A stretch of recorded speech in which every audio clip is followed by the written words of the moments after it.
Bahasan selanjutnya yaitu hasil dari pembelajaran.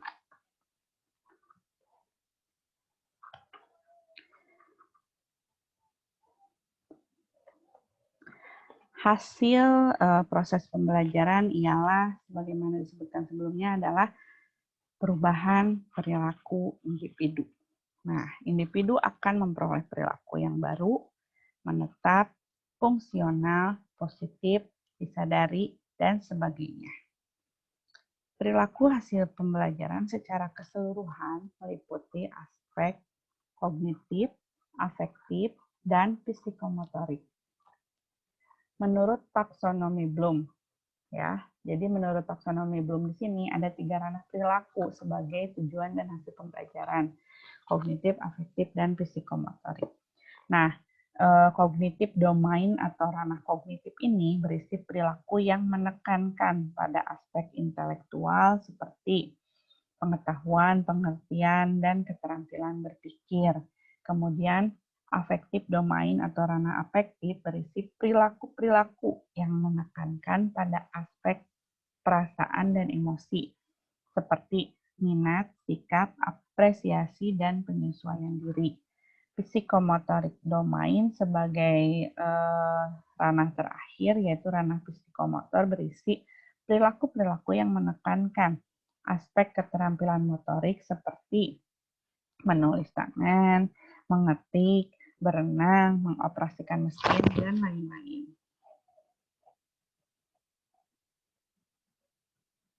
Selanjutnya saya akan jelaskan mengenai ketiga ranah perilaku menurut taksonomi Bloom. Yang pertama yaitu ranah kognitif. Bloom membagi domain kognitif menjadi 6 tingkatan. Yang pertama yaitu mengingat, kedua memahami, ketiga mengaplikasikan, keempat menganalisis, kelima mengevaluasi, dan yang terakhir itu mencipta. Nah, mengingat di sini, mengingat itu merupakan recalling, menarik kembali informasi yang tersimpan dalam memori jangka panjang. Apabila contohnya itu gini, ada tandanya, ada petunjuknya. Dan biasanya itu mengingat di sini itu harus sudah ada gitu, harus sudah didapat informasinya. Contohnya, alat untuk mengukur suhu disebut atau alat untuk mengukur suhu adalah apa? Termometer kan jawabannya. Nah, jadi jawabannya itu sudah mutlak, sudah ada informasinya terlebih dahulu. Atau misalnya ada pertanyaan, siapakah penemu bola lampu listrik? Nah, sudah ada jawabannya gitu. Ya. Jadi tidak bisa diubah karena informasinya itu sudah ada. Nah, itu namanya mengingat. Jadi tentang biasanya itu kata kuncinya itu informasinya itu sudah diberikan. Dan biasanya pertanyaan-pertanyaannya itu berupa siapa, apa, di mana, kapan. Jadi jawabannya itu sudah pasti karena sudah diberikan informasi sebelumnya. Seperti itu ya. Selanjutnya memahami. Memahami di sini menafsirkan, memberi contoh gitu ya. Jadi mengubah dari satu bentuk informasi ke bentuk informasi yang lainnya. Contohnya, misalnya kita melihat sebuah tabel. Tabel berisi penghasilan dalam 1 tahun. Nah, kita bisa menafsirkan, oh penghasilannya naik ya, oh penghasilannya turun ya, seperti itu. Oh penghasilan terendahnya ada di bulan apa, oh penghasilan tertingginya ada di bulan apa. Nah, itu berarti kita paham, mampu menafsirkan. Atau misalnya memberi contoh. Kita menjelaskan mengenai singa yang merupakan karnivora. Kemudian kita menjelaskan mengenai ciri-ciri karnivora itu apa sih? Misalnya pemakan daging.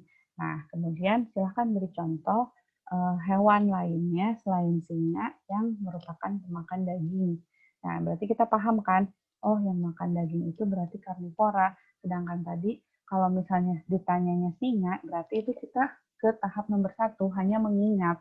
Nah, tetapi kalau kita mampu memberikan contoh selain singa, misalnya kucing, terus burung hantu, owl gitu ya, Terus misalnya citah, harimau. Nah, berarti kalau kayak gitu berarti kita paham apa yang dimaksud dengan karnivora karena kita mampu memberikan contoh lainnya.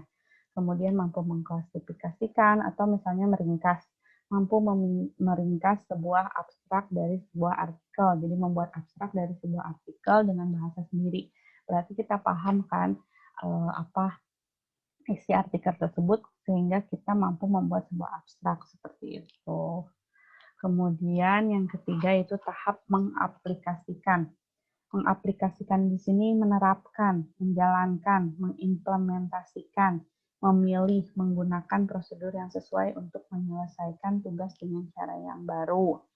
Contohnya, misalnya menerapkan prosedur praktikum. Nah, di sini itu kita akan melakukan berbagai rangkaian langkah kerja dari mulai pertama sampai terakhir. Misalnya pertama siapkan alat dan bahan, kemudian timbang bahan yang berupa cairan, misalnya berapa gram, kayak gitu ya. Berarti mengaplikasikan, kita itu mampu menerapkan, menjalankan, implementasikan. Nah, selanjutnya ke tahap nomor 4 yaitu menganalisis. Menganalisis di sini berarti kita mampu membedakan dan mampu mengorganisir. Jadi membedakan berarti mengidentifikasi bagian-bagian yang menyusun suatu struktur berdasarkan relevansi, fungsi, dan tingkat penting atau tidaknya. Gitu ya. Mengorganisir, mengidentifikasi unsur-unsur suatu keadaan dan mengenali bagaimana unsur tersebut terkait antara satu dengan yang lainnya. Jadi mampu menganalisis, mampu mengorganisir, mampu membedakan, dan mampu menemukan pesan tersirat. Jadi kita mampu menemukan sudut pandang atau bias dari tujuan suatu masalah. Seperti itu. Kemudian yang tahap terakhir yaitu tahap mengevaluasi. Mengevaluasi itu berarti mampu memeriksa, mampu mengkritik. Jadi memeriksa, menguji konsistensi atau kekurangan suatu karya berdasarkan kriteria internal. Misalnya kita mampu menilai, memeriksa, jadi menilai berdasarkan kriteria tertentu. Jadi tidak asal-asalan ya dalam menilainya di sini gitu ya, mengevaluasi, memeriksa, menilai berdasarkan kriteria tertentu. Atau mengkritik, menilai suatu karya gitu ya yang baik kelebihannya maupun kekurangannya berdasarkan sama kriteria tertentu. Dan yang terakhir yaitu tahap mencipta atau membuat, create gitu ya. Jadi mampu menghasilkan, merencanakan, dan memproduksi. Nah, itulah ranah kognitif menurut Bloom. Ada 6 tingkatan dimulai dari yang terendah sampai yang tertinggi. Terendah itu hanya mampu mengingat, dan yang tertinggi itu mampu mencipta, membuat, menghasilkan, merencanakan, dan memproduksi. Seperti itu. Selanjutnya kita masuk ke ranah afektif. Menurut Bloom ada 5 ranah afektif. Yang pertama penerimaan, yang kedua tanggapan, ketiga penghargaan, keempat pengorganisasian, dan yang terakhir karakterisasi berdasarkan nilai-nilai. Nah, saya akan jelaskan satu persatu. Yang pertama penerimaan, receiving atau attending. Jadi di ranah ini yang pertama itu penerimaan itu adalah kesediaan untuk menyadari adanya suatu fenomena di lingkungannya. Dalam pengajaran bentuknya berupa mendapat perhatian, mempertahankannya, atau mengarahkannya. Jadi receiving atau attending di sini itu kan menerima, memperhatikan, jadi sadar, mempertahankan situasi, mau menerima, tidak langsung menolak, tetapi mau mencoba menerimanya. Kemudian mengontrol perhatiannya terhadap masalah tertentu. Jadi penerimaan, kesediaan untuk menyadari adanya suatu fenomena seperti itu ya. Semoga dapat dipahami. Dan yang kedua di sini tanggapan atau responding. Jadi tanggapan di sini memberikan reaksi terhadap fenomena yang ada di lingkungannya. Misalnya persetujuan, kesediaan, kepuasan, penolakan dalam memberikan tanggapan, yaitu responding, respon, ya, merespon misalnya kalau dipaksa atau kalau terpaksa, ataupun merespon dengan sukarela. Kemudian selanjutnya penghargaan atau valuing, berkaitan dengan harga atau nilai yang ditetapkan pada suatu objek, fenomena, ataupun tingkah laku. Jadi begini contohnya, penilaian berdasarkan pada internalisasi atau serangkaian nilai tertentu yang diekspresikan ke dalam tingkah laku. Contohnya menerima suatu nilai, memilih atau menetapkan nilai-nilai tertentu. Kemudian komitmen terhadap nilai tertentu yang diyakini. Atau misalnya merasa menyesal atau tidak bernilai, menilai misalnya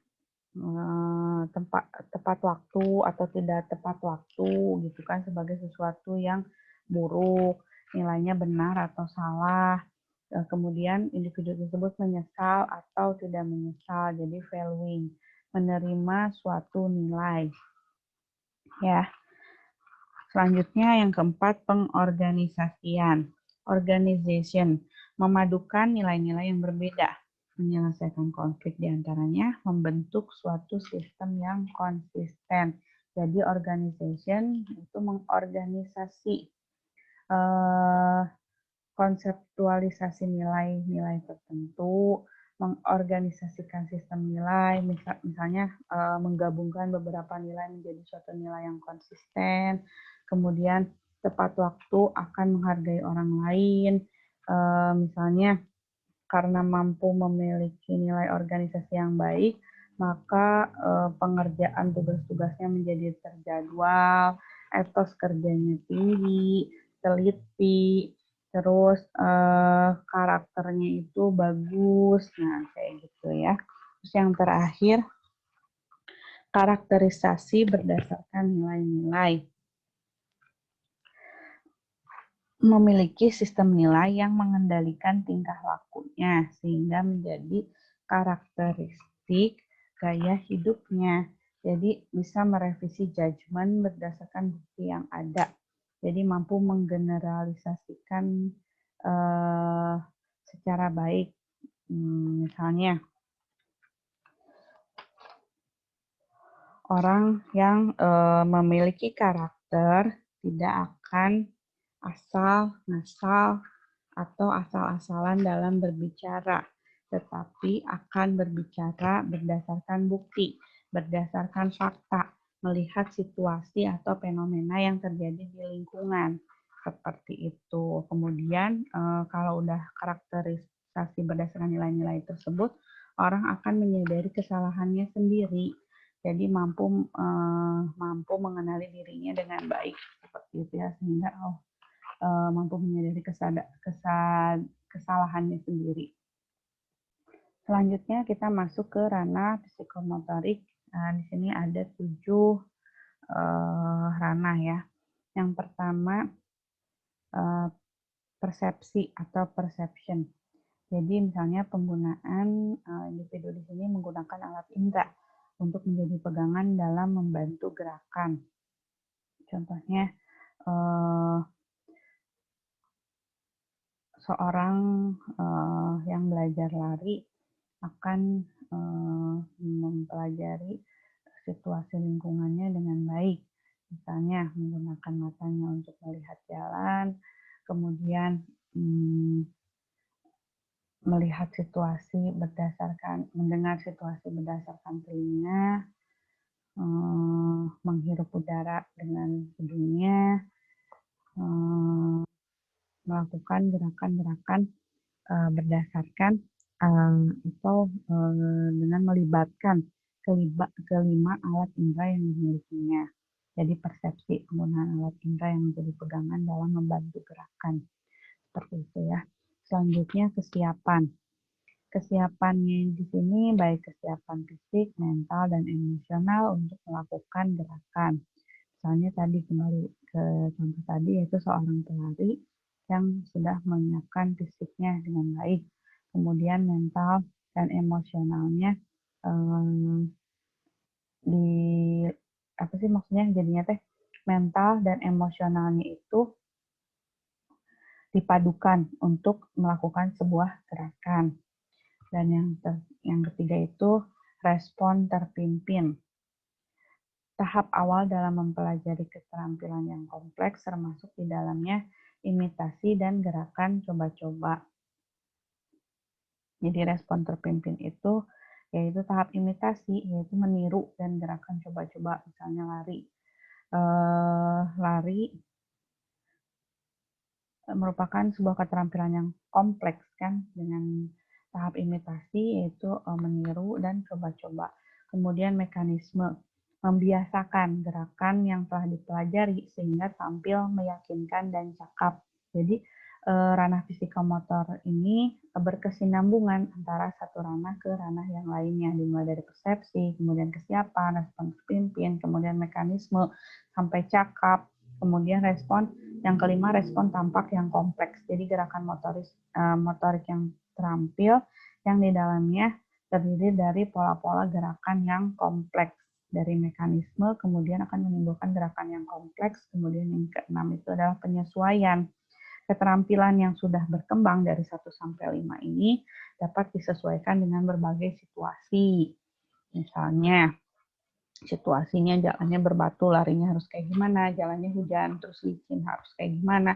Nah, dengan adanya dari persepsi, kesiapan, respon terpimpin, mekanisme, respon yang kompleks, kemudian individu tersebut akan mampu ke tahap penyesuaian, adaptasi sesuai dengan situasi lingkungan yang ia hadapi. Dan yang terakhir adalah penciptaan. Jadi membuat pola gerakan baru yang disesuaikan dengan situasi atau permasalahan tertentu. Seperti itu. Jadi ketiga ranah dimulai dari kognitif, afektif, psikomotorik itu merupakan hasil dari pembelajaran. Yang ketiganya itu merupakan adanya perubahan perilaku pada individu. Semoga dapat dipahami dengan baik ya.